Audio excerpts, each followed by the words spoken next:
Kira-kira dulu pernah nggak sih nyangka akan menjadi direktur utama sebuah perusahaan besar di bidang pemberdayaan yang mendunia gitu ya?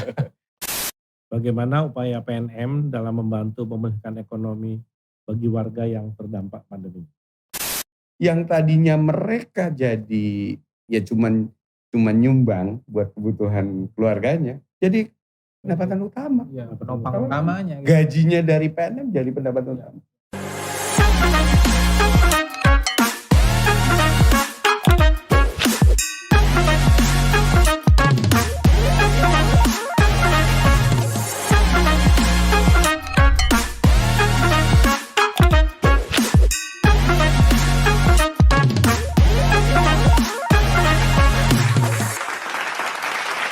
Selamat datang di Muda Podcast, podcastnya BUMN Muda. Halo Sobat BUMN Muda dimanapun berada.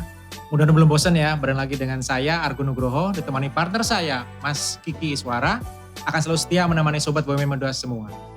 Di podcast ini kita akan mengulik cerita-cerita menarik di balik kesuksesan para top leader BUMN.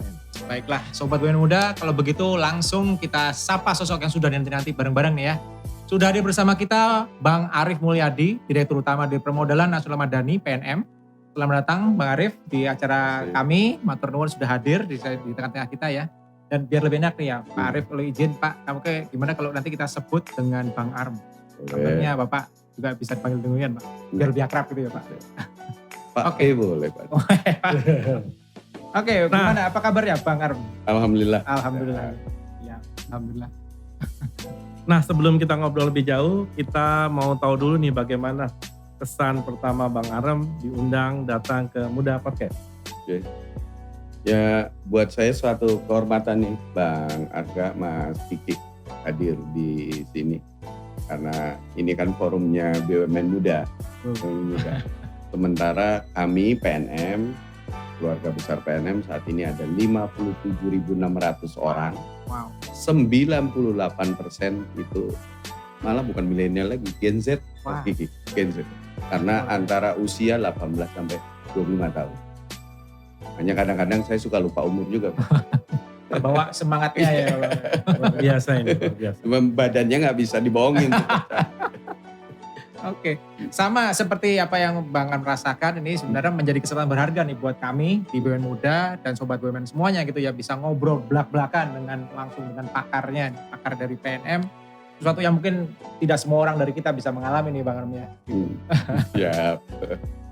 Nah, buat kalian Sobat Muda BUMN yang belum banyak tahu soal PNM, apa itu PNM? Mari sama-sama kita kenalan dengan PNM. Dan kita juga bangga loh Mas Kiki ya. Karena apa? Karena acara BUMN Muda Podcast ini juga terselenggara berkat dukungan langsung dari PT PNM.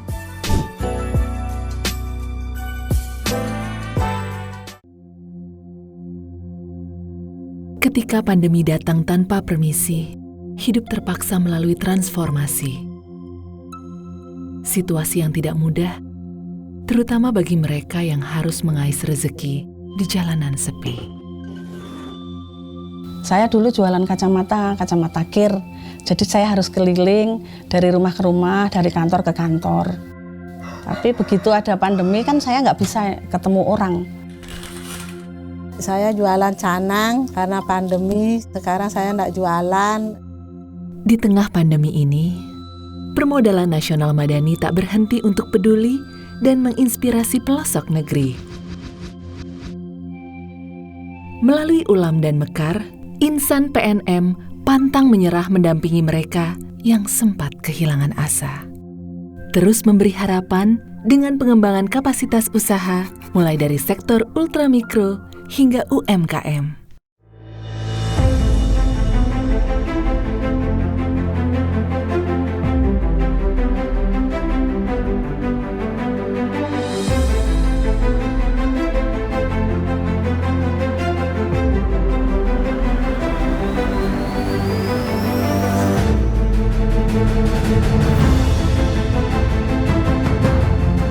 Waktu Covid ini banyak nasabah itu mengeluh soal punya usaha yang macet, usaha yang jalan, yang ada orang yang datang belanja.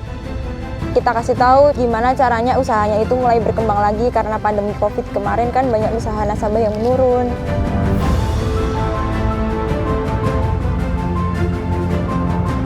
Perjalanannya itu lika-liku, tidak begitu mudah saya lalui demi membantu perekonomian ibu-ibunya. Saya merasa sangat beruntung dan sangat terbantu setelah bergabung dengan PNM Ulam. Banyak sekali mendapat manfaat, salah satunya yaitu pelatihan tentang penjualan online, sehingga di masa pandemi ini saya tetap bisa berjualan. Sekarang udah 2 tahun ikut Mekar, karena Mekar usaha saya lancar sekarang, banyak yang mesen, nambah modal. Tempat kerja lebih besar dan karyawan juga bertambah. Saya sangat terbantu dengan adanya pinjaman dari PNM Mekar ini. Saya bisa membantu teman yang lain untuk bergabung di PNM Mekar dan akhirnya mereka juga bisa menambah modal. Lewat PNM kita ada modal usaha yang bisa membantu pengembangan usaha kita, dan juga ada pembinaan-pembinaan yang juga membuat kita semakin cerdas dalam berbisnis. Dan harapan saya kepada PNM Untuk meningkatkan Keluarga prasejahtera menjadi sejahtera, terkhususnya untuk ibu-ibu, dan saya bangga atas itu. Melayani hingga pelosok negeri, PNM akan terus tumbuh dalam menggerakkan roda ekonomi nasional. Dan kini, bersama dengan Holding Ultramikro Indonesia, PNM siap bersinergi untuk memperkuat dukungan dan memberikan harapan bagi puluhan juta pengusaha ultramikro Nusantara.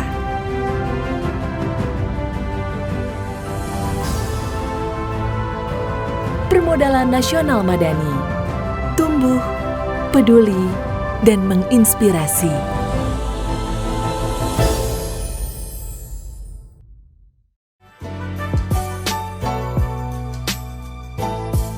Oke, sekarang gimana kalau kita menggali lebih jauh sosok dari Bang Aram ini yang sudah ada di tengah-tengah kita ya. Dulu mungkin pertanyaan pembukaan nih Bang Aram ya. Kira-kira dulu pernah nggak sih nyangka akan menjadi direktur utama sebuah perusahaan besar di bidang pemberdayaan yang luar biasa, benar-benar reputasinya mendunia gitu ya. Saya itu tahun 99, jadi bersamaan dengan lahirnya PNM. Masuk pertama kali dan ikut rombongan pertama lah. Jadi kalau Pionir. Bukan pionir, hijrah juga sih dari tempat lain, tempat saya belajar sebelumnya, tapi masih bocah masuk ke PNM.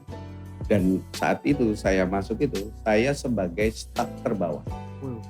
Saya diberi title dulu Mas Kiki sebagai account officer, yang sekarang kami punya 51.000 account officer. Jadi dulu 1 orang account officer-nya PNM, Arif Mulyadi. Gitu. Nah itu jadi cerita jadinya. Saya di dalam keluarga besar PNM, saya cerita ke teman-teman, kalian AO juga bisa jadi dirut. Aram bisa, kenapa kalian nggak bisa? Bagaimana bertumbuh dari level yang paling dasar gitu ya, bergerak bertumbuh bersama PNM dan kemudian sampai di posisi terpuncak gitu ya. Bang Aram luar biasa. Ngomong-ngomong soal menjadi dirut PNM, setelah berjalan 4 tahun, ada nggak sih pengalaman yang bisa dibagi ke kita semua nih, termasuk ke BUMN Muda? Kayaknya sama semua ya. 2 tahun kita ditimpa pandemi COVID.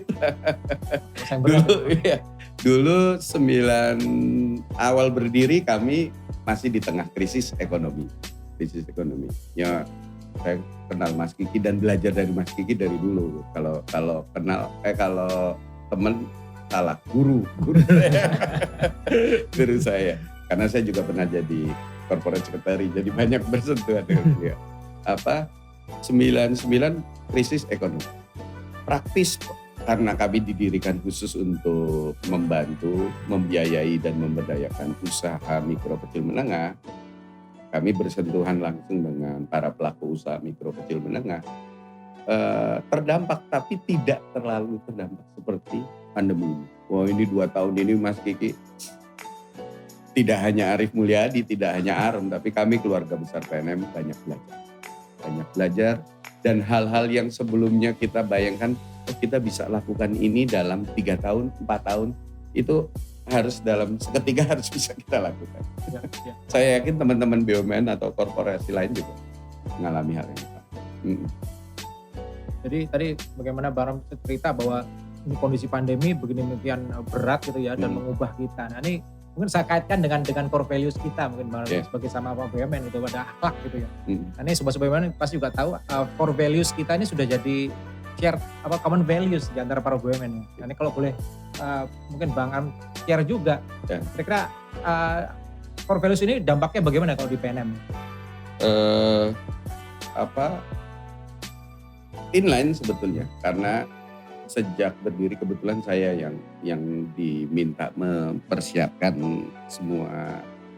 Waktu itu kita standarisasi untuk sistem manajemen mutu dan sebagainya, sehingga muncullah bahwa perusahaan harus punya budaya kerja. Awalnya waktu itu kita buat di antara 2001-2002 kita resmikan budaya kerja kita sebagai ilmu padi. Ini akronim Mas Kiki. Nah, ilmu padi itu independen, loyal, mandiri, unggul, profesional, amanah, disiplin, ditutup dengan ikhlas. Komplit itu semua. Yang I-nya integritas, ilmu padi, jadi independen. Integritas, loyal, mandiri, unggul, profesional, amanah, disiplin, ikhlas, ditutup dengan itu sama semua. Kalau di ini kan dengan akhlak, di substansi dan akronim masing-masing jadi sama gitu. Nah, ini malah menjadi pendorong penyemangat kami di keluarga besar PNM. Kita udah jalankan ini, sekarang kita menjalankan bersama-sama seluruh keluarga besar PNM, keluarga besar BUMN, yang tadinya cuman belasan ribu jadi sejuta, punya core values yang sama. Saya yakin dan saya jamin teman-teman di PNM, keluarga besar PNM semakin semangat mengimplementasikan dan menjalankan nilai-nilai dari akhlak itu, core values itu. Kalau soal target, semua dirut pasti ditugaskan Pak Menteri Erick Thohir buat mencapai target tertentu dalam perusahaan. Jauh ini bagaimana Bang Arem melihat gebrakan dan inovasi yang dicetuskan Pak Menteri? Kebijakan apa nih yang dampaknya sangat dirasakan dan mendorong PNM agar mampu melakukan akselerasi bisnis? Pak Menteri itu ya target sudah ditetapkan gitu.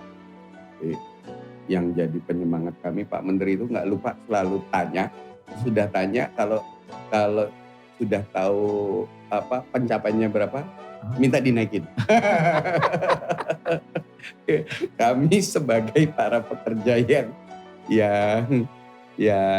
tadi ilmu padi dan akhlak yang kami ini kan implementasikan malah jadi penyemangat gebrakan Pak Menteri. Dan alhamdulillah rupanya passion beliau sama dengan apa yang kami lakukan. Memberikan nilai tambah kepada masyarakat, terutama masyarakat bawah, saudara-saudara kita yang belum beruntung, supaya punya kesempatan untuk bisa mengaktualisasikan kemampuan produktifnya, sehingga bisa memenuhi kebutuhan hidupnya, dan insya Allah bisa juga meningkatkan kesejahteraan. Saya ya bolak-balik tadi targetnya jadi naik Mas Kiki. Belakang telepon naik. Iya, habis telepon sekarang berapa? Sekian. Oh kalau gitu bisa naik semua. Tapi itu jadi penyemangat kami. Penyemangat ya. Saya bilang pada teman-teman coba dicuekin, nggak kerja nanti kita. Jadi ditagih terus, targetnya ditagih langsung dinaikkan. Betul. Itu dengan target yang jelas pasti. Jelas. Dan terukur. Saya yakin beliau mengukur kemampuan kami. Cuman kan kadang-kadang kita kan suka lupa kemampuan kita itu. Karena targetnya udah tercapai ya udah gitu. Harus ada yang ngingetin. Ini mulai seru, mulai hangat nih Bang Arem. Kalau boleh kita mulai agak sedikit buka-bukaan gitu ya. Ini mungkin banyak di antara sobat BUMN yang belum banyak tahu ya bahwa beliau ini jadi dirut itu sejak lama gitu, sejak Menteri BUMN sebelumnya Bu Rini Sumarno gitu. Sampai sekarang ke eranya Pak Erick Thohir gitu. Jadi dan tadi sejarahnya panjang, sudah sekitar 19 tahun kalau nggak salah ya mungkin. Sebelum dia diangkat jadi direktur. Makanya betul. Nah, kan luar biasa. Jadi masing-masing udah punya legacy masing-masing gitu ya. Jadi sudah jelas lah. Nah, terus kalau kita bicara soal legacy ya Bang Armin, selama mengemban tugas jadi dirut ini udah banyak pasti yang diperbuat oleh Bang Armin, lagi tumbuh dari awal gitu ya. Nah kalau bicara PNM sebagai sebuah perusahaan atau korporasi, ini kira apa sih mimpi besar Bang Ar untuk membawa PNM ke arah mana ke masa depan? Ya mimpi saya, mimpi yang dibangun oleh para pendiri PNM. Karena kita kan orang hidup, selalu menghormati para senior kan. Memang dari awal PNM para senior kami dan wabil khusus funding father kami almarhum Bapak B.J. Habibie, sampai namanya pun beliau yang memberi permodalan nasional madani. Permodalan berarti PNM harus bisa mendistribusikan modal ke seluruh Indonesia secara luas, nasional gitu, nasional. Modalnya tidak hanya modal finansial. Pesannya Pak Habibie yang terus terngiang-ngiang dan kami coba terus laksanakan, modal yang kami berikan 3 modal. Modal finansial, pembiayaan atau kredit atau pinjaman tadi. Kemudian modal intelektual, karena para pelaku usaha mikro kecil menengah sebetulnya modal finansial itu modal kesekian. Yang paling penting adalah modal intelektual tadi. Jadi peningkatan kemampuan dia sehingga dia usaha tidak hanya sebagai sebuah kegiatan subsisten atau survival untuk memenuhi kebutuhan hidupnya. Mau kerja nggak punya ijazah, mau kerja nggak punya keterampilan, atau nggak ada lapangan kerjanya, kan harus usaha, harus subsisten. Tidak hanya di situ, dia harus punya visi, harus punya kemampuan untuk tumbuh. Yang ketiga, pesan Pak Habibie adalah modal sosial. Modal sosial ini kami diamanahi oleh beliau untuk bisa membangun jejaring para pelaku usaha mikro kecil untuk membangun jejaring. Kalau yang usaha besar sudah biasa bersinergi, berbagi tugas, melaksanakan peran masing-masing dalam sebuah chain proses atau bisnis. Kalau yang kecil kan, kalau kita nggak bimbing, kita nggak arahkan, itu nggak akan datang. Dan pesan beliau ini, kenapa modal sosial penting? Karena ini adalah substansi dari akar budaya bangsa. Gotong royong, guyup, dan sebagainya. Alhamdulillah sampai hari ini 3 amanah dari beliau ini masih kami laksanakan. Tadi yang modal nasional, dan pada akhirnya pesan Pak Habibie, madani. Terbentuklah masyarakat madani. Madani itu asal katanya dari bahasa Arab mudun. Mudun itu kalau secara harfiahnya modern. Jadi pesan beliau, madani adalah masyarakat yang tertata, rukun, guyup, apa kalau bahasa Jawa, Mas Kiki mungkin yang tahu Mas. Tata harjo lah, seperti itu. Tidak ada konflik, semua sejahtera, semua dalam kesamaan posisi. Nah, saya jadi balik lagi Pak Menteri, sekarang Pak Erick Thohir selalu pesan, PNM harus bisa jadi kendaraan negara, kendaraan pemerintah untuk mengurangi disparitas, keadilan ekonomi. Nah, jadi udah sejalan dengan pesan itu. Jadi kalau ditanya legasinya apa? Kami akan meneruskan amanah ini. Dan insya Allah kalau kami melaksanakan amanah ini dengan baik, akan terbentuk masyarakat sejahtera, dan sesuai pesannya Pak Menteri, Pak Erick Thohir, pemerataan, keadilan juga akan terbentuk. Luar biasa. Ini dalam banget maknanya ya ternyata. Terus saya juga nih, today I learn about the etymology of the name ya, PNM ya. Luar biasa. Seru banget, luar biasa. Soalnya saya dari dulu jadi nguping terus, jadi tahu. Meneruskan obornya semangat tadi itu ya Bang ya. Nah, mimpi besar sudah disampaikan oleh Bang tadi, visioner, modern, dan bagaimana nanti PNM katanya bisa membawa kepada masyarakat madani tadi ya. Oke, nah sekarang kami ini dari acara BUMN Muda Podcast ini punya kejutan nih buat Bang Arif nih. Kotak misteri. Ada dalam box itu nih kotak ajaib kami. Kotak ajaib kita akan dibuka, mungkin dibuka. Waduh. Ini ada yang nonjok saya kan? Saya jamin enggak tamat. Ya. Oh enggak ternyata. Tuh. Coba monggo dikeluarkan Bang Ar. Boleh yang mana aja? Monggo silakan keluarkan. Kita lihat apakah ini bisa mengevoke sesuatu dari isinya Bang Ar. Wah, ini dapat dari mana? Sembari ditunjukkan ke Cupu teman-teman. banget kan? Apa itu? Teman-teman bisa lihat cupu banget kan, kurus, kering. Ini foto kan. ya. Foto saya nih. BUMN Sobat BUMN muda. BUMN muda, sobat BUMN muda. Oke. Jadi ini Pas kapan nih Bang Arm? Kayak seru foto banget kayaknya. cupu banget. Ini tahun 89 berarti berapa belas tahun yang lalu? 1989 bukan 1889. Saya ingat kalau nggak salah di semester 4 atau 5 di saat saya masih kuliahnya. Ini di puncak Gunung Sumbing. Gunung Ini Sumbing. Wah. sebetulnya di sini ada kami berempat sama-sama satu fakultas. Nah ini ada cerita lucu Mas Argo, Pak Mas Kiki, bahwa saya itu mahasiswa fakultas biologi, tapi saya lulus dari aliyah dan jurusannya A3 sosial. Wah itu semester 1, semester 2 udah jadi kayak cerita lucu tuh.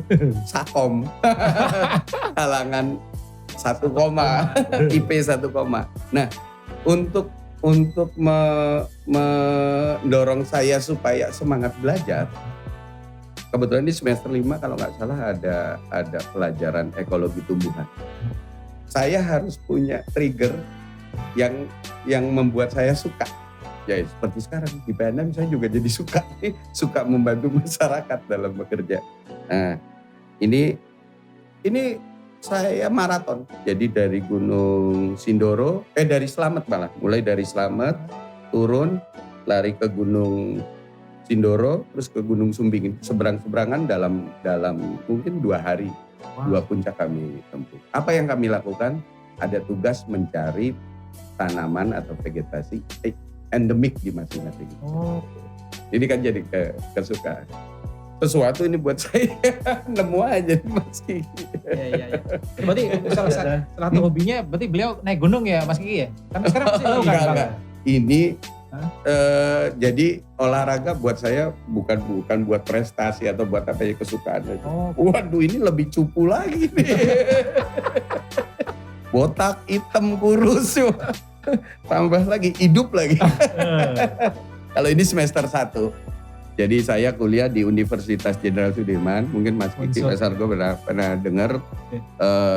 Kami dulu semua mahasiswa baru wajib ikut latihan dasar militer.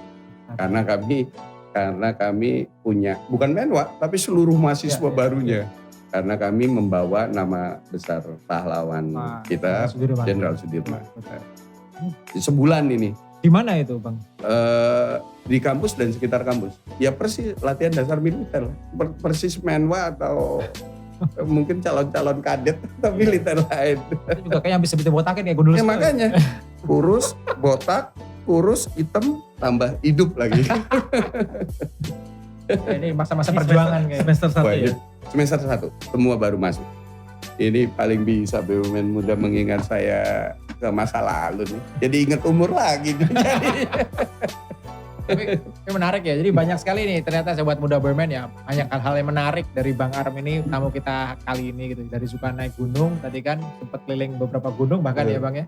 Dan juga seluruh motivasi yang bisa didapat dari dipetik tadi. Bagaimana beliau cerita bahwa dari latar belakang yang berbeda tapi bisa bangkit kembali waktu di pendidikan di pendidikan untuk sekuliahnya gitu, luar biasa. Dan kerjanya nggak nyambung juga sekarang. Jadi dulu keliling naik Sumbing, Sindoro sama itu daerah Temanggung, Wonosobo. Ya, Temanggung, Wonosobo. Ya di Wonosobo itu kan satu kabupaten. Seberang-seberangan Mas Kiki. Naik ke Sindoro dulu, turun langsung lari lagi ke Sumbing. Ya, Sumbing ada tempat tembakau. Betul. Luar biasa. Seru banget diskusi kita kali ini. Tapi sebelum lanjut ke bahasan selanjutnya, teman-teman Sobat BUMN, kita mau menginfokan juga nih kalau Muda Podcast kali ini didukung juga langsung oleh PT PNM.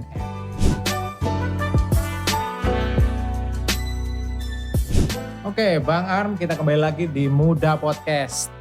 Topik berikutnya barangkali ya, di daerah sekarang ini ya Bang Arm ya, saya rasa kita nggak bisa memungkiri lagi bahwa digitalisasi itu akan merosot ke semua bidang, termasuk juga saya yakin di PNM juga gitu ya. Pasti kita juga akan bergerak ke sana, apalagi PNM tadi harapannya besar, visinya besar, kita akan menuju ke sana. Nah, kalau kami lihat nih Bang Arm ya, PNM di bawah kepemimpinan Bang Aram ini bisa menyesuaikan diri juga dengan digitalisasi. Nah, kira-kira kalau boleh didetailkan lebih lanjut, kira-kira apa sih inisiatif strategis PNM di bidang ini untuk bersaing di era yang sekarang disruption katanya sekarang? Gimana? Jadi sebelum pandemi saya pernah bicara dengan teman-temannya Mas Kiki, para jurnalis. Kami akan masuk proses digitalisasi. Kaminya dulu. Karena yang kami layani saat itu masih ya tahun-tahun 2018 3 jutaan lah, 3,2, 3,5 juta. Karena segmen yang kami layani ini belum siap. Yang harus kaminya dulu nih PNM-nya. 2019 saya masih, udah mulai kita mulai semua proses kita digitalisasi. Karena kami sebagai perseroan, sebagai PT kan harus creating value juga. Walaupun kita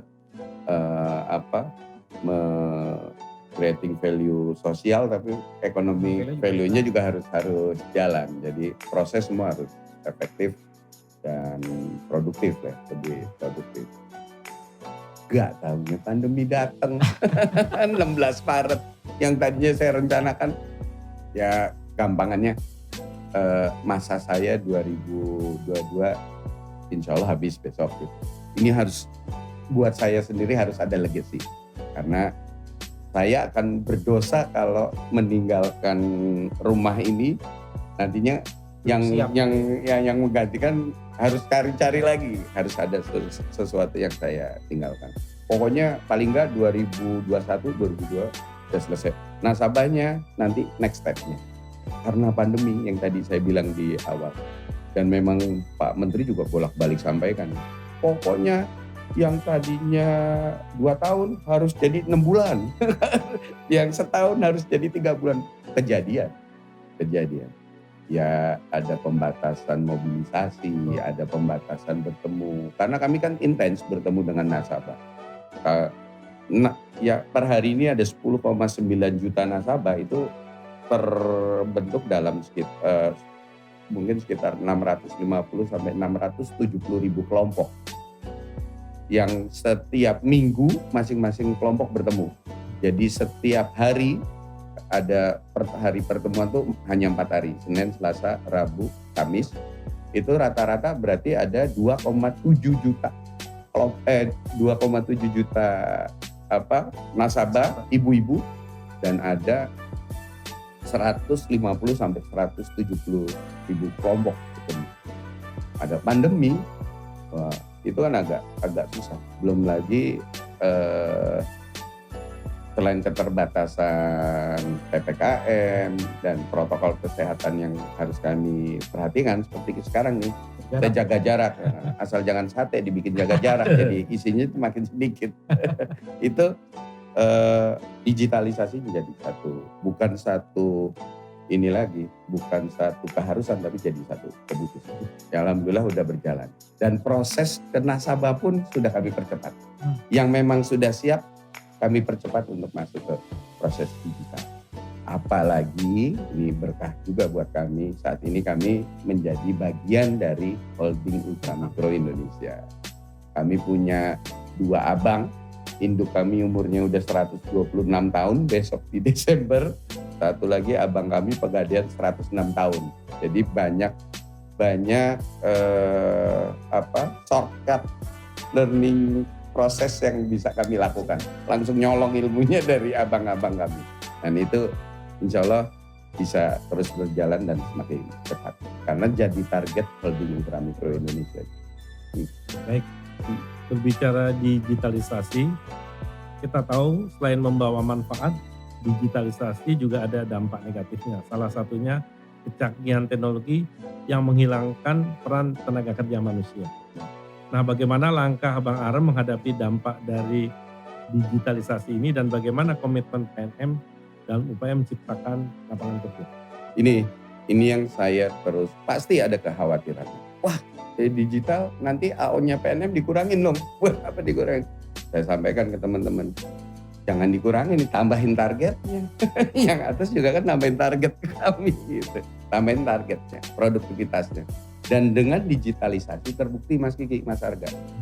Saya 2017 terima amanah itu satu AO hanya menghandling sekitar 110 nasabah. Per hari ini sudah 320 orang. Sudah naik 3 kali. Berkat apa? Berkat tadi, digitalisasi. Jadi saya sampaikan ke teman-teman nggak usah takut. Digital itu nggak akan mengurangi manusianya gitu. Kami tetap butuh tambah orang. Nah, alhamdulillah ini ada catatan tersendiri kan. Pandemi yang dimulai bulan Januari 2020 sampai hari ini, yang harusnya banyak teman-teman korporasi mengurangi karyawan, ya. Di Desember 2019 jumlah karyawan kami baru diangkat sekitar 37.000. Per hari ini 58.000 Mas Kiki, Mas Arga. Jadi pandemi malah kami harus nambah nasabah 21 ribuan kira-kira. Walau dan itu pun sudah mengimplementasi digitalisasi. Melipat produktivitas. Oke, terima kasih Bang Arif. Tadi Bang Arif sempat singgung sedikit ya mengenai holding ultramikro. Itu kan PNM sekarang sudah resmi bergabung ke dalam holding ultramikro yang sudah di-set-up oleh kementerian. Nah ini kalau kita bicara tadi ada bahasanya Bang Arif adalah dua kakak gitu ya, dua kakak yang bisa membantu PNM untuk mempercepat proses transformasi lah gitu. Nah selain itu kira-kira ada hal lain nggak yang Bang Arif melihat terkait dengan pembentukan holding ini yang menjadi peluang PNM untuk bisa semakin melesat lagi nih? Okay. Ya yang disepakati dan memang digariskan dalam pembentukan holding ultramikro ini adalah kan memperluas jangkauan dan kesempatan masyarakat kita untuk bisa produktif pertama. Ya udah pasti langsung tuh Mas Arga, Mas Kiki. Tadinya target kami di 2024 cuma 12 juta. Sekarang udah muncul angka 20 juta. Pelaku usaha ultramikro. Tanpa angkat telepon nih kayaknya. Karena hari ini udah hampir 11 juta juga.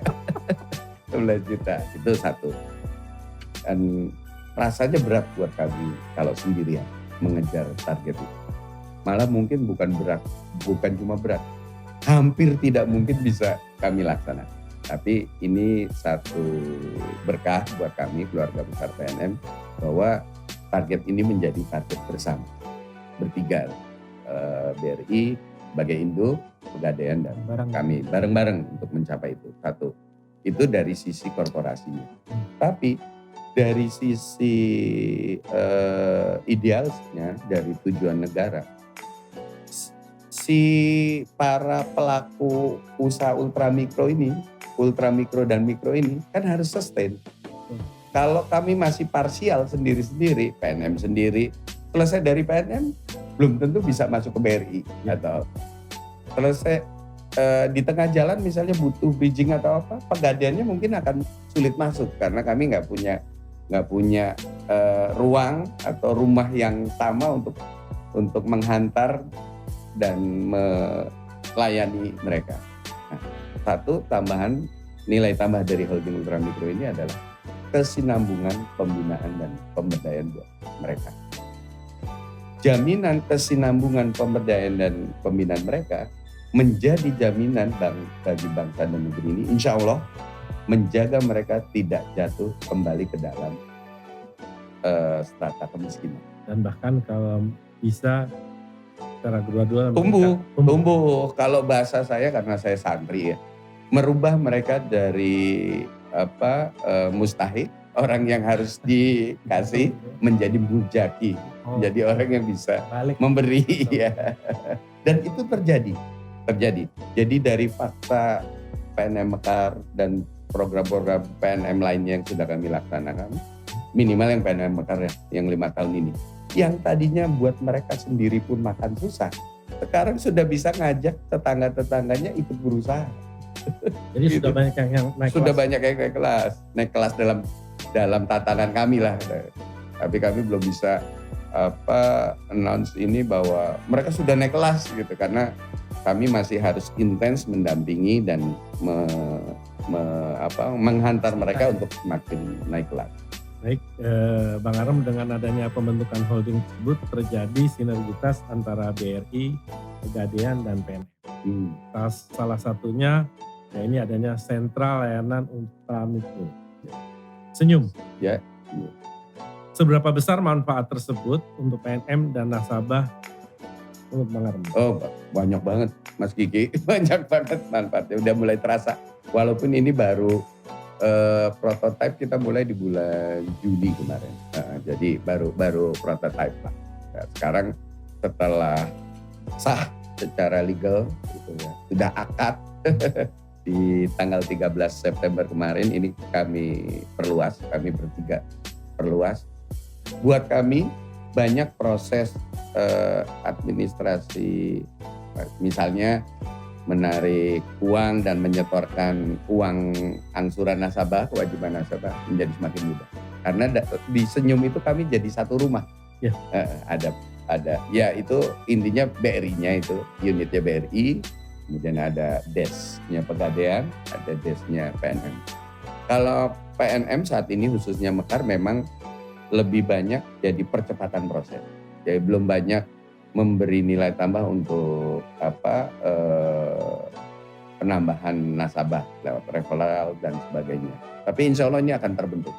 Baru tadi pagi kami rapat eksekutif komite menajamkan apa-apa yang harus kami lakukan. Kebetulan eksekutif kami dipimpin langsung oleh Pak Wamen. Jadi udah ada berapa PR yang harus kami penuhi. Nah, abang kami yang sudah banyak menikmati manfaat Mas Kiki, atau tempat ini juga belum, Pak Kuswiyoto, Mas Arga, yang banyak. Jadi karena banyak jejaring yang di daerah rural, banyak yang berminat dengan tabungan emasnya Pegadaian. Dan saya yakin akan banyak nilai tambah juga buat ini. Nanti kan manfaatnya, kenyamanannya akan teruskan ke nasabah. Jadi bagaimana sinergi ini akan mendeliver value kepada end user kita masing-masing gitu ya Bang. Termasuk dukungan kita, percepatan kita mencapai inklusi keuangan nasional. Kebetulan Mas Kiki ini, saya dan beliau ini agak berbagi KPI ya sebenarnya. Tapi benar banget, tadi yang Senyum tadi kita akan lihat bahwa ini akan semakin memberikan Oh iya, manfaat. lupa saya bahasa organisasi. Ini sama aja cerita sama diri sendiri kalau Ya, tapi ini loh, kita berbagi insight mungkin ya Bang. Nah Bang Aram, kita sudah beberapa kali dalam beberapa kesempatan ya Bang Erik lagi, Mas Erick Thohir. Kami sempat datang sini juga Bang. Jadi kami panggil beliau dengan Mas Erick Thohir ya. Mas Erick Thohir itu mengatakan bahwa UMKM dan BUMN itu adalah tulang punggung dalam lokomotif ekonomi Indonesia. Berapa kali mereka sampaikan. Nah kira-kira Bang Aram setuju nggak dengan statement? Setuju banget. Ya? Setuju banget. Gimana? Setuju banget. Ya BUMN kan sudah jelas ada beban tugas sebagai agent of development. Ya mau nggak mau harus jadi loko dari ekonomi. UMKM yang pembentuk masyarakat usaha Indonesia kan terbesar di pelaku UMKM. Ada 99,9%, yang lebihnya yang besar hanya 0, sekian persen, ya kan? Ya pasti menjadi loko. Tidak bicara amount-nya ya, tapi seberapa masyarakat yang terlibat di situ. Ya, kaitannya dengan BUMN sebagai agent of development, ya pasti sasaran utamanya yang besar ini. Nah, ini insya Allah nanti kita bareng-bareng kita percepat, kita perluas lewat holding Ultramikro Indonesia yang sudah berdiri ini. Dalam banyak pemberitaan, sektor UMKM mampu memberikan kontribusi mencapai 57,24% dari PDB Indonesia. Sekitar 60 juta pelaku usaha mampu menyerap 117 juta tenaga kerja. Ini sangat luar biasa dan tentunya berdampak pada pertumbuhan ekonomi negara. Bagaimana Bang Aram melihat dan menyikapi peluang yang terbuka ini? Kalau itu udah pasti lah ya, angka-angka sudah hasil kajian dan perhitungan para ahlinya. Kalau saya, nggak cuma saya, kami melihat malah ada nilai lain yang terbentuk gitu. Karena tadi pembentuk pelaku usaha Indonesia besar di sektor ultramikro, mikro, kecil dan menengah yang tadi saya katakan di depan, yang lebih banyak berusaha sebagai sebuah kegiatan subsisten, boro-boro mikirin maju buat sekedar survival hidup. Bagaimana biar bisa hidup gitu. Ini kalau ini kita menjadi perhatian kita, ini sesuatu. Contoh gampang ini Mas Arga, Mas Kiki. Ya ini saya sering temukan di lapangan. Nasabah-nasabah kami anaknya udah usia sekolah, nggak sekolah. Kenapa? Karena ibunya nggak. Kalau sekolahnya kan gratis, ada program-program pemerintah, ada BOS, ada kartu Indonesia Pintar, ada apa ya. Tapi yang lain, jadi contoh kecil aja, ibunya nggak bisa beliin sepatu, anaknya malu ke sekolah. Kalau dia nggak kita dorong untuk mendapatkan pendapatan tambahan, hanya untuk beliin sepatu yang mungkin setahun sekali buat mereka, atau bisa jadi 2 tahun sekali, itu bisa mendorong si anak-anak sekolah. Satu. Habis itu sepatunya udah ada, uang jajan harian.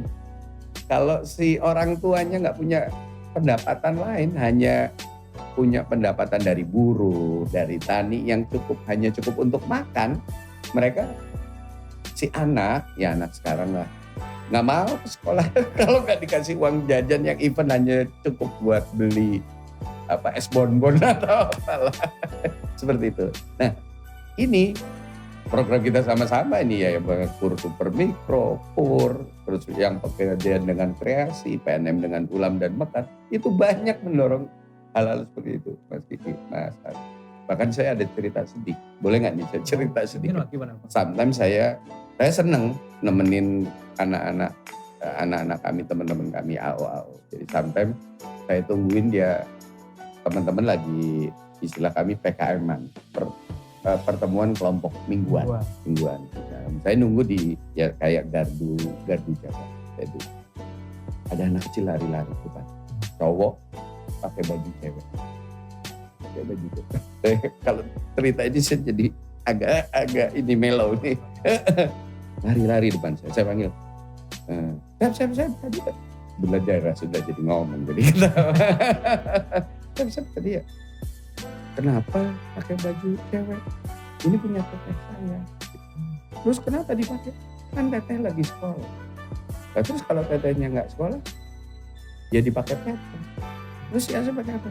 Pakai kaos kutang, dia kasih lihat di dalamnya pakai kaos kutang yang udah bolong-bolong. Saya nggak berindik. Saya jadi Jawa ya keluar. Saya titeni. Saya pulang dari sana beberapa bulan. Kita nggak mau buru-buru ngasih bantuan, dilihat dulu. Ternyata si ibunya nasabah mekar. Sekarang sudah bisa membelikan baju anak laki-laki dan bisa membelikan baju buat sekolah. Akhirnya setelah maju, kelihatan mereka punya motivasi untuk baju, kasih bantuan. Itu mustatifin. Saya bilang itu orang yang berhak kita bantu. Kita bisa membawa dirinya dulu keluar dari situ. Dan masih ada, saudara. Moga-moga cuma di situ. Tapi yang jelas masih ada Mas Kiki kayak gitu. Dan dengan perannya PNM dalam bidang ini tentu saja ya kan kita berharap semakin sedikit jumlah seperti tadi gitu ya. Ya, insya Allah. Ya. Nah, ini sesuai dengan target kita bersama juga kan di hal dengan program Indonesia. Nah, Bang Arm ini nyambung dengan itu mungkin poin tadi ya. Apa PNM ini kan sudah jelas bahwa ini bergerak di bidang micro lending ya, lending, micro financing lah gitu. Nah, ini tujuannya tadi sudah sangat lugas disampaikan oleh Bang Arm tadi adalah untuk pengembangan usaha ultra mikro, kecil dan menengah. Mikro, kecil dan menengah. Gitu ya. Nah ini koperasi kan juga ada bagian di sana gitu. Bagaimana memang koperasi diharapkan menjadi soko guru lah ekonomi kita gitu ya. Nah ini kira-kira gimana ya sejauh mana langkah PNM untuk bisa membantu mendorong pelaku UMKM untuk bergerak menjadi motor ekonomi Indonesia? Sebetulnya koperasi sudah dekat dengan kehidupan kami keluarga besar PNM sejak kami berdiri. Karena PP kami itu ada amanahnya Mas Kiki. PP-nya itu maksud dan tujuan pendirian PNM, PP pertama sekarang udah dihapus dengan PP holding kan, yang PP 73. PP-nya itu PP 38 tahun 1999. Ditandatangani oleh Presiden Habibie tanggal 25 Mei 1999. Orang awal soalnya. Jadi badan hukumnya PNM 23 Juni 1999. Direksi komisarisnya dilantik 1 Juni 1999. Makanya kita berulang tahun kita tetapkan 1 Juni 99. Nah di PP 3899 itu di pasal 2 itu umum banget kan ya, maksud dan tujuan pendirian perusahaan.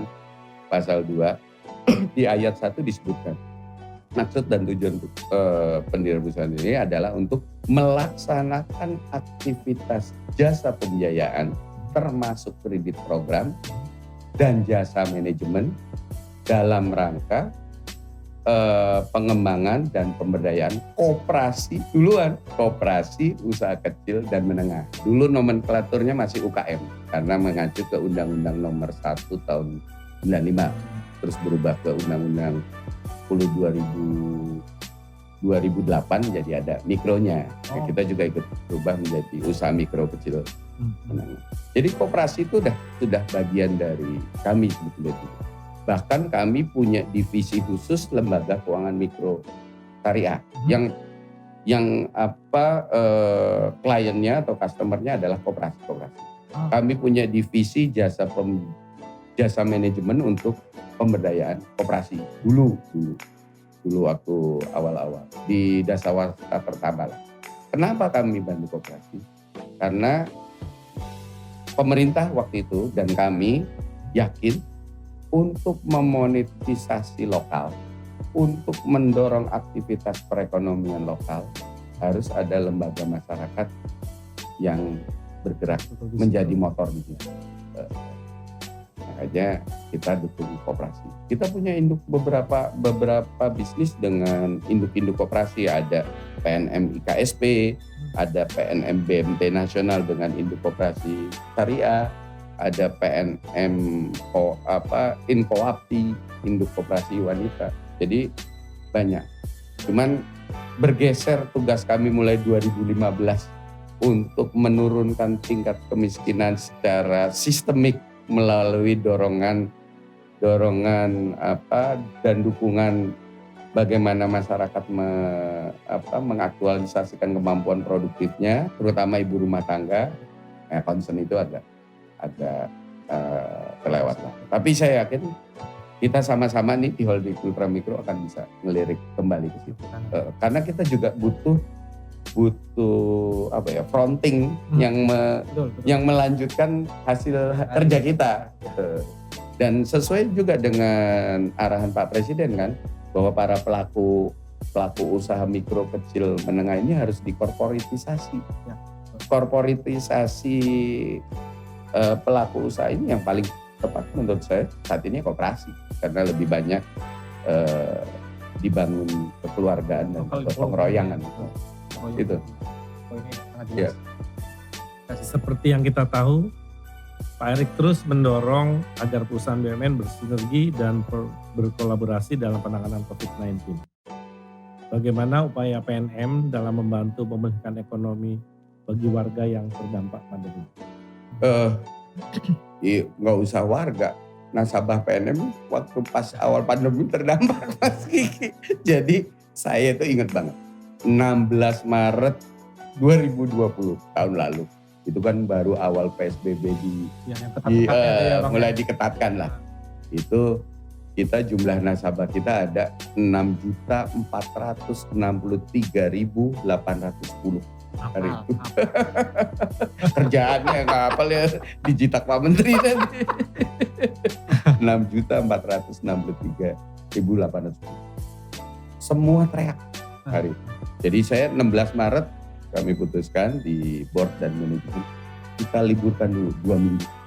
Aktivitas di lapangan kita liburkan. Belum ada perintah, kami ambil inisiatif kita liburkan. Jadi tidak ada PKM, tidak ada pembayaran angsuran, kayak apa di cash flow gitu. Iya. Tidak ada pembayaran angsuran, karena mereka juga nggak bisa berusaha kan buat didatengin di ini, malah yang ada diparak lagi. Dan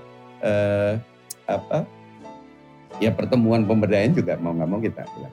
Kami konsolidasi ke dalam. Ya ini mah normatif lah ya. Saya sebagai dirut bersama direksi, yang pertama kita jaga perusahaan. Apa? cash is the king. Jadi kita coba jaga penyaluran lebih selektif. Karena kami nggak mungkin nggak nyalurin, bisa teriak nanti masyarakat yang butuh. Apalagi yang kami sudah komit, prosesnya udah jalan, tinggal cairnya itu. Cash is the king, kami jaga. Termasuk menjaga, lihat jadwal-jadwal kewajiban kami. Jadwal kami kepada investor, kreditur, dan ke pemerintah. Karena saat itu mungkin utang saya sekitar 20 something lah triliun.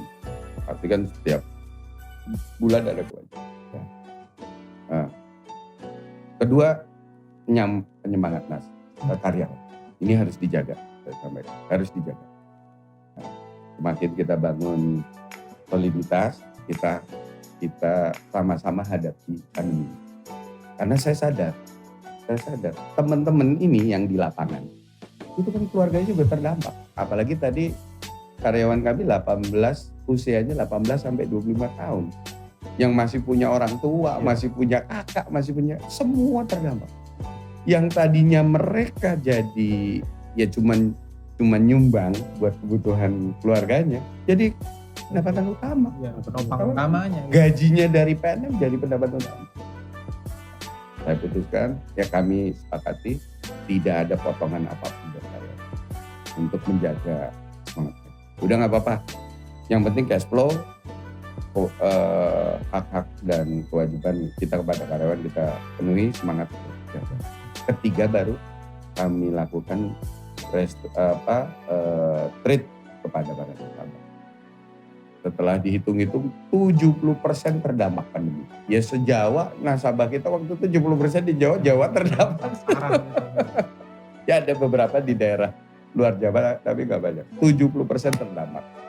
Didetailin lagi 57% harus kami berikan restrukturisasi. Agak nakal waktu itu. Kan bank duluan tuh dapat POJK relaksasi. Ini KNB kapan kita tunggu? Udah kita lakuin aja daripada ya nasabah juga resah kan, dia ngerasa punya kewajiban tapi dia nggak punya pendapatan. Ya orang kalau bingung bisa silap mata. Betul. Mana efeknya Bang? Silap mata. Jadi kita harus berikan kepastian. Ibu nggak perlu bayar dulu, tapi nanti kita geser. Ya pokoknya betul-betul babak dulu. Dan ya di saat itu alhamdulillah kami merasa bangga Bapak Presiden cukup sinden. Hampir paling tidak 2 minggu sekali meminta informasi mengenai perkembangan nasabah Mekar. Dan dengan sangat berat saya laporkan yang di 16 Maret itu masih posisi 6.463.810, di Juni turun tinggal 6,1 juta nasabah. Bukannya kenapa-napa, karena tadi saya harus atur juga cash is the king tadi. Kalau kita terusin bisa PNM-nya kenapa-napa, malah dampaknya bisa jadi panjang kan, lama. PNM-nya perahunya harus diselamatin. Tapi lepas dari Juni tadi mulai tumbuh. Di itu 2020 kita bisa tetap growth dari 6.043.000 di Desember 2019. Di Desember 2020 tumbuh menjadi 7,8 juta nasabah. Jadi ada tumbuh 1,8. Plus tambah karyawan 11.000. Jadi sekarang total sudah plus tambah karyawan jadi 58.000 berarti tambah 21. Jadi tambah 21.000. Yang di 2021 ini tambah 10.000. Tapi tadi saya disentil jumlah nasabah. Nambahnya jumlah nasabah tidak harus paralel dengan nambah jumlah karyawan. Nah tadi dengan digitalisasi dan bersama lewat Tol Umi kita bisa atasi itu. Oke, luar biasa ya. Jadi bagaimana memang perannya PNM ini berdaya, dan terutama di wanita kalau saya pikir. Ini ada niatan mulia di sana gitu. Ini sudah sepatutnya kita bisa kontribusi bersama, terutama di masa-masa sulit seperti ini gitu kan, sudah jadi bantu. Jadi harusnya bisa menjadi manfaat lah kita buat alam sekitar gitu ya. Luar biasa. Jadi saya tambahkan mungkin selama pandemi itu para nasabah kami yang tadinya kita sasar, kita beri pembiayaan, kita pemberdayaan minimal untuk menjadi tambahan pendapatan keluarganya, 100% jadi pendapatan utama keluarganya. Kenapa? Yang suaminya buruh, pelabuhannya tutup. Yang suaminya tukang beca, nggak ada penumpangnya. Yang suaminya bantu-bantu di lokawisata yang tutup. Jadi otomatis ya itu agak ngayemin kami keluarga besar PNM bahwa di tengah pandemi kami bisa tetap menjaga kehidupan saudara-saudara kita. Baik, Bang Arem seperti biasa direktur yang mampir ke Muda Podcast harus belak-belakan di sini. Oke. Nah, kita ngeri sudah nih. kumpulin isu-isu yang lagi hangat di masyarakat. Ini perlu dijawab langsung sama Bang Arem. Kalau begitu saya akan mengajak Sobat Muda BUMN untuk masuk ke segmen fakta atau hoax. Fakta atau hoax? Oke, ini yang pertama mengenai di awal-awal pandemi barangkali ya Bang ya. Ada sempat berita mengenai sempat kehilangan kabarnya 250.000 nasabah aktif. Ini fakta atau hoax nih Bang? Ya fakta. Tadi kan sesuai dengan cerita saya. Udah di-cover duluan malah. Udah dijawab duluan deh tadi ya. Di 16 Maret sekian, di Juni turun menjadi 6,1. Ya itu bukan hoax lagi itu. Fakta banget gitu. Dan kita PNM sudah bangkit dari angka tersebut ya, sudah melampaui. Sebetulnya tadi bukan hilang kemana-mana. Mereka beberapa memang belum kami berikan pembiayaan kembali. Karena kami punya concern juga harus menjaga perusahaannya gitu ya. Perusahaan. Ya, gitu. Ini yang kedua Bang Arem, jika pinjaman PNM Mekar bisa mencapai 10 juta, ini benar bisa tanpa adanya jaminan. Ini fakta atau hoax? Fakta. Kalau sampai ada jaminan, kemarin Pak Presiden kalau dalam 17 kali keliling ketemu nasabah selalu nanya, ada yang ngasih jaminan nggak? Kalau ngasih jaminan saya kasih sepeda. Nasabahnya dikasih sepeda, Arif Mulyadi yang dijewer pasti itu. Karena kami memang Mekar ini adalah pembiayaan tanpa jaminan. Gitu. Jaminan. Tapi nggak langsung 10 juta Mas Kiki, Mas Arga. Jadi tetap bertahap karena ini bagian dari program pemberdayaan. Start mereka tetap 2 juta. Kalau mereka bagus naik 3 juta, naik 4, sampai 10 juta tidak pakai jaminan. Malah sekarang udah 12 juta Mas Arga. Ada 12 juta kami berani karena kan sudah ada track record ya. Betul. Nah, ada emotional relation. Jadi kalau 5C minimal C yang di depan karakternya udah kita pegang, udah dapat. Tentu lewat pembinaan yang terus menerus. Ini abang kami malah 10 juga ya? 20 ya? 10 yang ada 20 tanpa jaminan. Oke, berikutnya Bang Arem. Ini ada lagi potongan dari berita. Nah ini, ngotot lagi angsuran PNM Mekar cabang Seron diduga sepelekan Institusi Presiden OJK. Ini fakta atau hoax nih Bang Arem? Itu biasa itu. Jadi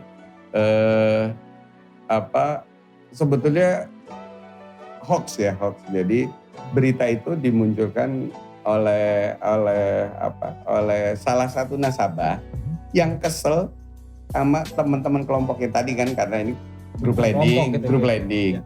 Yang kesel sama teman-teman kelompoknya karena ini agak nakal gitu. Tapi udah selesai kok. Saya langsung teman-teman langsung ke aparat desa dan tokoh-tokoh masyarakat. Malah kita yang dibela waktu itu.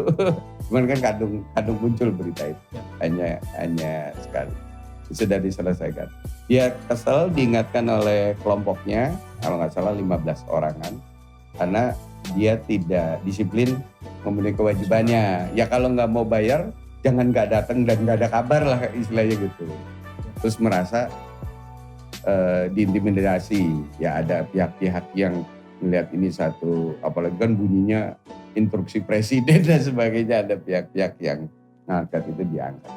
Ya cenderung ke hoax ya berarti ya. Karena masalahnya tidak seperti yang digambarkan gitu ya. sebarkan. Dan sebenarnya kalau setahu saya model group lending ini sebenarnya ada juga social pressure sebenarnya dari anggota grup lainnya gitu ya, menjaga tadi pembayaran kewajiban sesuai dengan jadwal yang di ini. Dan karena ini group lending, nah itu tadi alhamdulillah kan sampai saat ini Mas Kiki, Mas Arga, malah terakhir kemarin Oktober non performing loan kami hanya 0,09%. Yang kemarin di-announce oleh Pak Presiden di Roma dalam side event, dalam pidato beliau 0,1 itu sebetulnya 0,09%. Rounding problem. Tapi itu tidak hanya semata-mata bagaimana kami mengelola. Nah, justru social engineering yang kami bangun kepada mereka tadi, keguyuban, dan karena ini group lending, yang ngingetin teman-teman yang bukan dari kami. Ada social inilah, bukan social punishment ya, social pressure lah paling gak. Tapi untuk arah kebaikan gitu. Untuk arah kebaikan. Saya sebagai orang bank ya Bang ya, social engineering itu agak-agak gimana gitu. Kalau ini yang bagus ya social engineering kayak luar biasa gitu kan. Karena kami desain, memang itu kami desain. By design. Jadi kita kalau ada anggota ibu yang nggak disiplin, kita nggak akan naikin plafon seluruh kelompok. Nah, mau nggak mau mereka ada jadi tanggung jawab di sana gitu ya. Soal kedisiplinan. Ya. Terakhir nih Bang, dan nih berita nih program pinjaman dana oleh PT PNM katanya ada melalui medsos nih. Wah, itu tadi yang saya sampaikan, orang dari waktu kita cacah, waktu kita sensus di angka 4,7 juta nasabah aja yang punya smartphone cuma berapa gitu. Masa kita mau coba-coba main lewat medsos. Dan ini beda sama tempatnya Mas Arga, sama abang kami. Bisa walking lion kan. Kalau kami kan memang nggak punya kantor layanan, jadi proaktif. Apalagi lewat medsos. Itu enak bener, nanti cuman capture foto atau apa terus dapat. Itu hoax.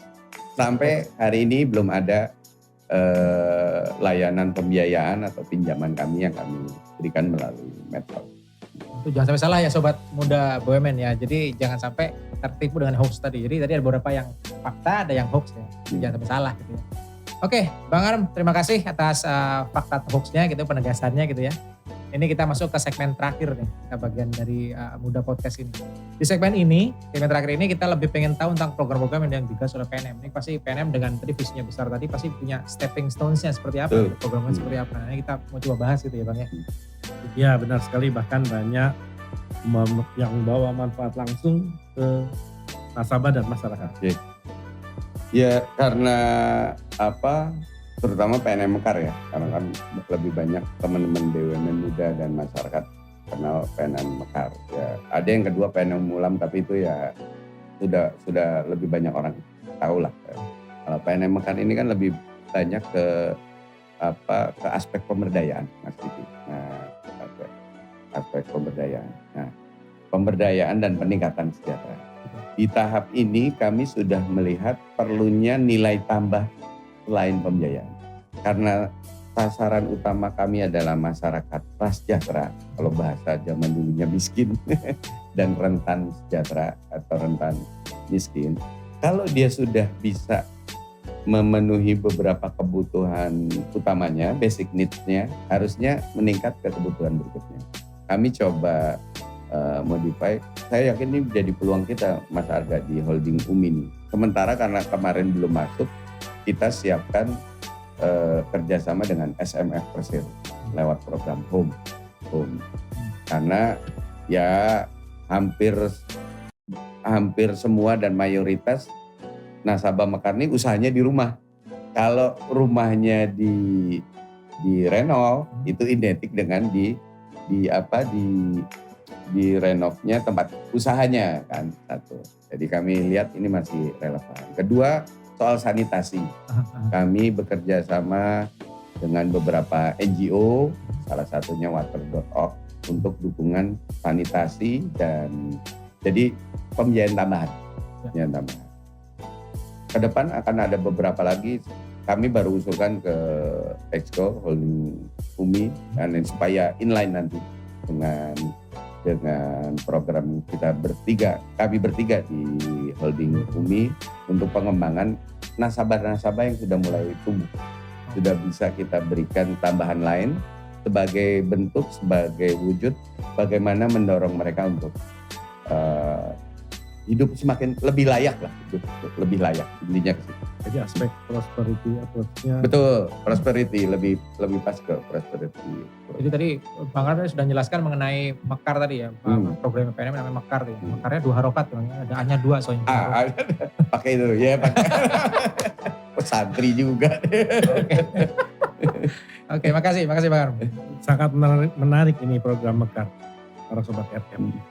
Saya penasaran sekali nih Bang, apa alasan PNM begitu peduli dengan keberadaan wirausaha dan katanya juga concern ke perempuan dalam berwirausaha ini. Artinya selama ini memang kita ingin meningkatkan kesejahteraan mereka secara umum. Ini pertimbangannya banyak nih Mas Kiki. Kenapa perempuan yang dipakai Mas Arga, Mas Kiki? Satu, dari aspek resiko. Nah, perempuan ini kan lebih malu untuk tidak mengeluarkan. Jadi kita jelek dong nih kaum kita nih. Tapi ini fakta bukan hoax. Mereka lebih disiplin. Nah, PNM bisa lebih kendalikan resiko dengan mensasar. Dan presidennya udah banyak. Termasuk Prof. Yunus itu belajar di Indonesia dia. Dia membangun Grameen Bank kan belajar di Indonesia di Koperasi Setia Bakti Wanita, Setia Budi di Malang, banyak di Jawa Timur. Dan ternyata memang sudah berjalan dengan baik. Satu. Kedua, ada budaya arisan ibu-ibu. Ibu-ibu. Ini lebih dekat nih. Kalau grup lending itu kan deket-deket ke arisan, jadi nggak perlu banyak aktivitas entry point lah di situ. Ibu ngumpul, nanti kita biayain gitu. Oke, sudah familiar. Udah familiar. Kedua itu.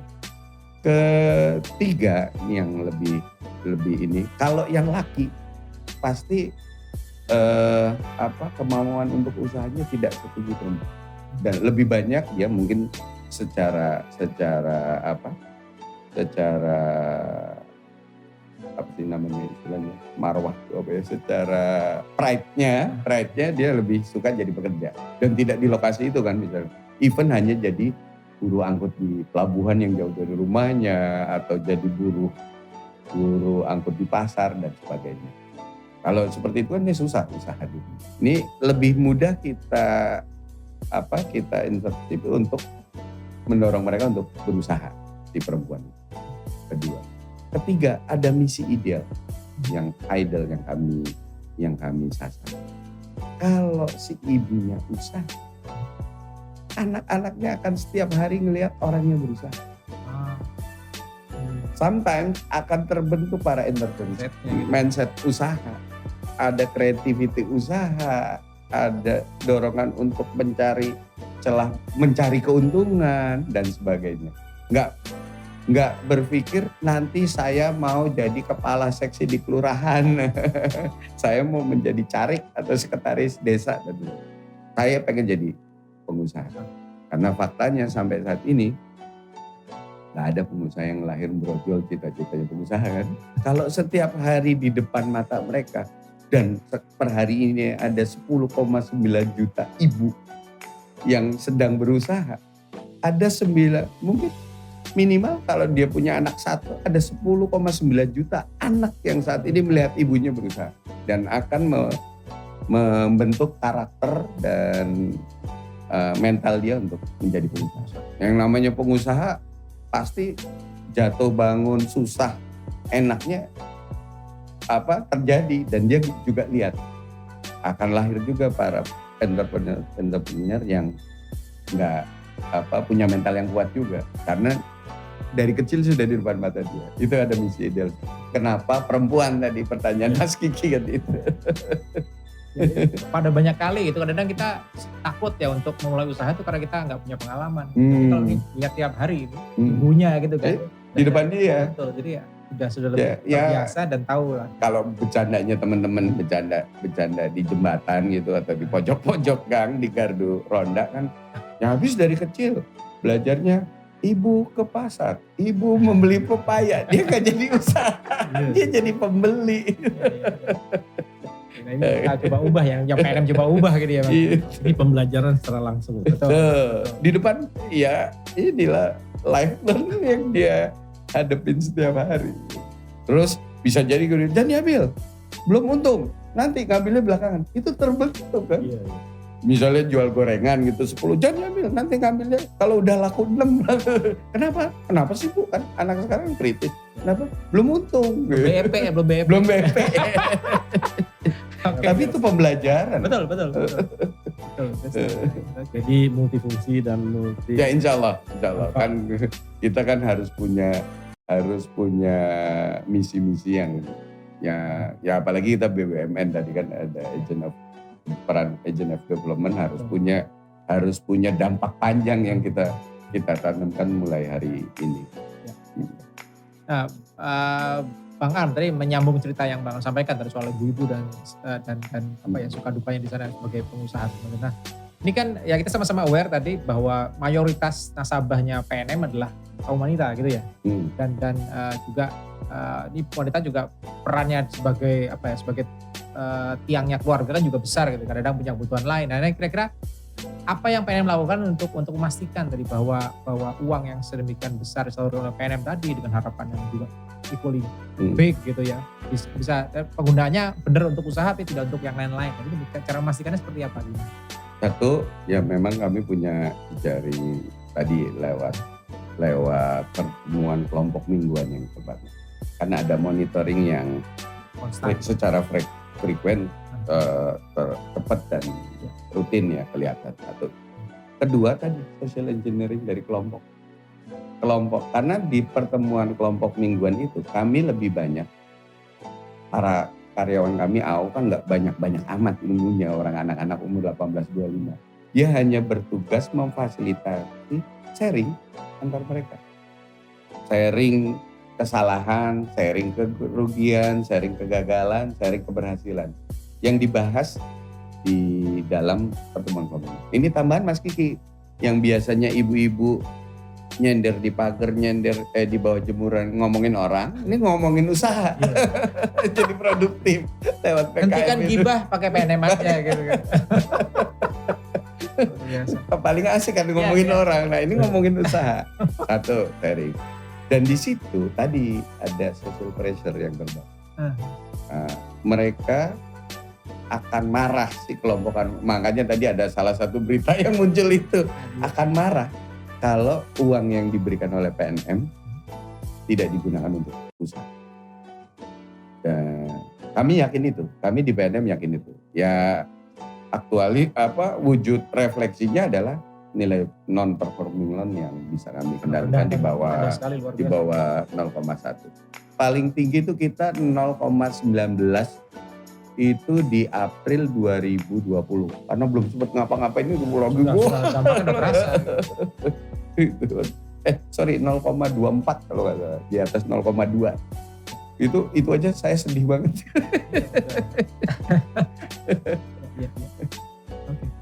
Baik, Bang Arem, program Mekar bisa dikatakan berhasil. Ini model upaya peningkatan kesejahteraan masyarakat seperti ini, bahkan memiliki nasabah terbesar di dunia, mencapai sekarang ini 10,8, 10,9 juta orang, dan mampu menyerap 1,5 sampai 2 juta tenaga kerja dari pola bisnis yang terjadi ya.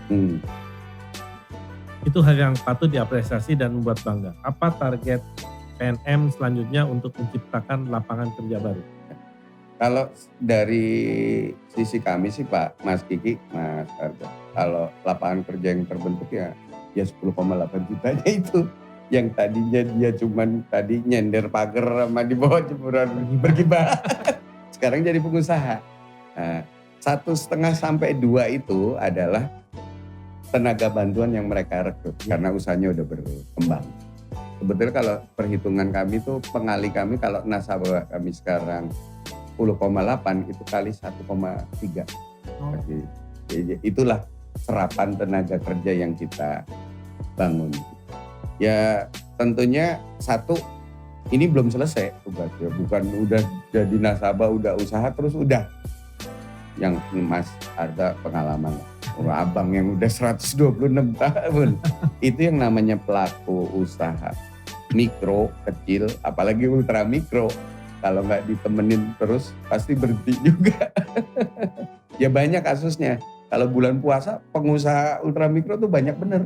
Di depan rumahnya pasang meja, kolak sama bubur sumsum. Tajil. Tapi lebaran lewat udah nggak usah lagi gitu.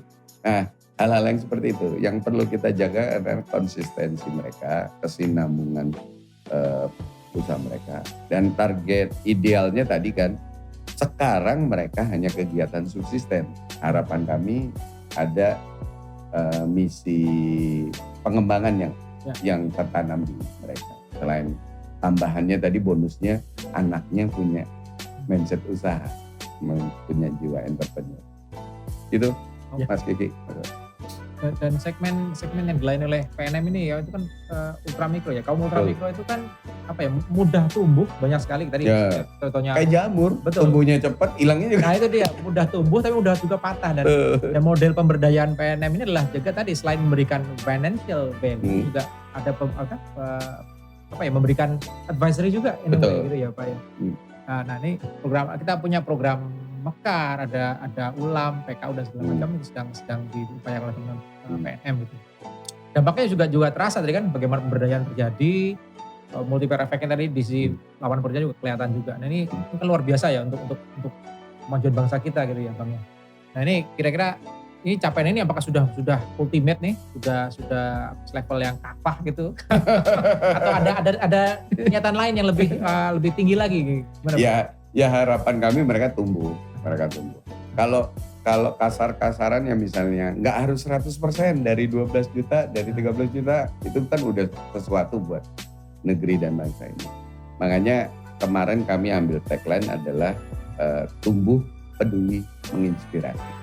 Kaminya harus tumbuh, nasabahnya harus tumbuh, kaminya harus peduli, nasabahnya juga harus peduli karena kami berikan modal sosial tadi. Ada social money yang kami bangun di situ. Dan yang terakhir, menginspirasi. Kalaupun tidak seluruh masyarakat kita sentuh, keberhasilan para nasabah-nasabah yang kita bangun dan tumbuh ini akan menginspirasi yang lain. Menebar virus kebaikan, singkatnya itu. Luar biasa, keren. Oke. Nih Bang Aram nih topiknya seru, narasumbernya juga kelihatan banget ya, mumpuni sekali. Kita pengen ngobrol banyak ya soal ini ya. Apalagi tadi ternyata beliau juga senang naik gunung gitu. Bareng ayo. Banyak yang menarik yang bisa kita kulik dari Bang Aram. Ini kayak luar biasa Bang Aram. Keren ya program-programnya. Gimana nih Sobat Muda BUMN? Yang pasti kagum banget kan terobosan-terobosan yang dibuat Bang Aram dan teman-teman di PNM. Bukan hanya program yang penting, tapi dampaknya itu loh. Itu dia. Ini seru banget. Ingin sekali sebenarnya saya dan mungkin Mas Kiki juga pastinya ya bisa menggali lebih banyak. Nanti kita siapkan lah Bang ya episode podcast berikutnya untuk kita ngobrol lebih lanjut dengan Bang. Jelang sahur aja nanti. Biar panjang. Tapi bangga banget bahwa tadi PNM sebagai perusahaan korporasi yang bergerak di bidang pemberdayaan sudah memberikan kontribusi luar biasa, dan di sana pasti ada banyak sekali tadi Bang Aram cerita banyak sekali anak muda di sana ya, sobat-sobat BUMN muda di sana yang terus berjuang di masyarakatnya. Terima kasih untuk rekan-rekan di PNM. Terima kasih atas kontribusinya untuk negara dan masyarakat Indonesia. Sobat BUMN muda, semua yang baik di sini kan kita ambil untuk jadi motivasi kita agar dapat memberi kontribusi yang lebih baik lagi untuk negara tercinta Indonesia. Terima kasih Bang Aram sekali lagi sudah mampir di acara sederhana kami ini, Muda Podcast. Nanti jangan kaget kalau kami undang lagi ya Bang Aram. Seru banget ngobrol biasa. Pasti program-program PNM masih banyak yang bisa kita gali-gali lagi lebih besar dari sekarang. Saya juga mengucapkan terima kasih kepada Sobat BUMN Muda yang sudah setia menyaksikan acara ini. Saya Argo Nugroho dan rekan saya Kiki Iswara pamit dan undur diri. Sampai jumpa lagi di Muda Podcast, podcastnya BUMN Muda. BUMN Muda, tumbuh berkarya memajukan Indonesia.